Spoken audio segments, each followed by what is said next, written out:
See, it is almost unbelievable. We've got another oil rig explosion in the Gulf region. The Vermilion oil rig, owned by Mariner Energy, has exploded 80 miles south of Vermilion Bay. We've got some mapping of the general area. We don't have the specific location, 80 miles south of Vermilion Bay.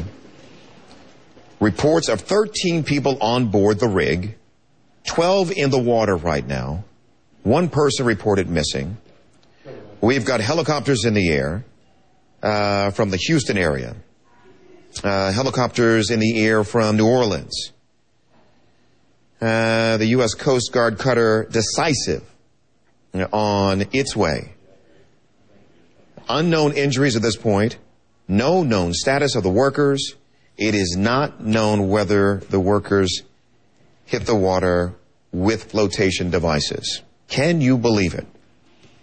The Vermilion oil rig, owned by Mariner Energy, and an explosion on that rig 80 miles south of Vermilion Bay. We are hustling, as you can imagine, to get additional information, to get folks on the phone so that we can learn as much as we can learn. Do we have anyone on the phone now? Who do we have on the phone?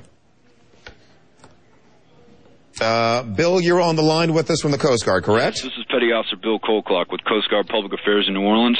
Bill, tell me what you know.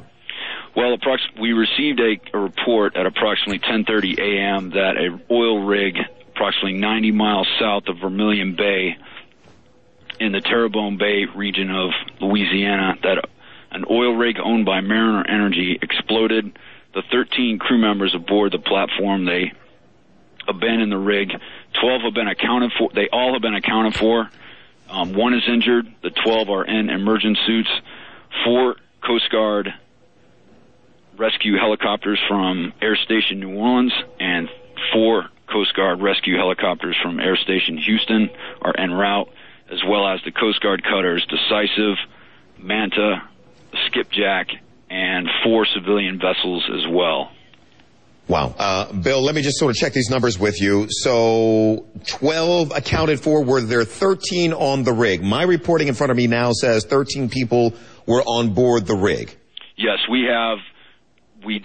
yes, there are 13 that were reported to be aboard that rig, and all have been accounted for. 12 are in emergent suits, and 1 is injured. Okay. And they will be taken to Terrebonne General Medical Center. Do we know anything about the circumstances? I know it's very early, of what might have happened here. We don't know what caused the rig to catch on fire, but the incident is under investigation. And we are talking about an explosion and fire? Yes, there are reports that the rig is still on fire, and that will be the cause of the incident will be under investigation and is under investigation as well. And since we are talking about an oil rig, I have to ask the question, are we aware of any leak from this rig? There are reports that the rig was not actively producing any product, so we do not know if there's any additional concerns of pollution, even though it was not producing product. So, Bill, just sort of to recap here, we've got an explosion and a fire on this rig about 90 miles south of Vermilion Bay, Terrebonne Bay region? Yes, that's correct. 13 people. It's 90 miles south of Vermilion Bay. All right, and 13 people were on board this rig. Everyone has been accounted for at this point. Yes, that is correct. And Coast Guard helicopters and Coast Guard cutters are en route to rescue these people as soon as possible. And Bill, no word yet as to whether or not there is a leak, an oil leak associated with this explosion and fire. That has not been determined. That will be under investigation. All right, Bill, terrific. Thank you. All right, we will continue to update this story. Let's take a break here in the CNN Newsroom.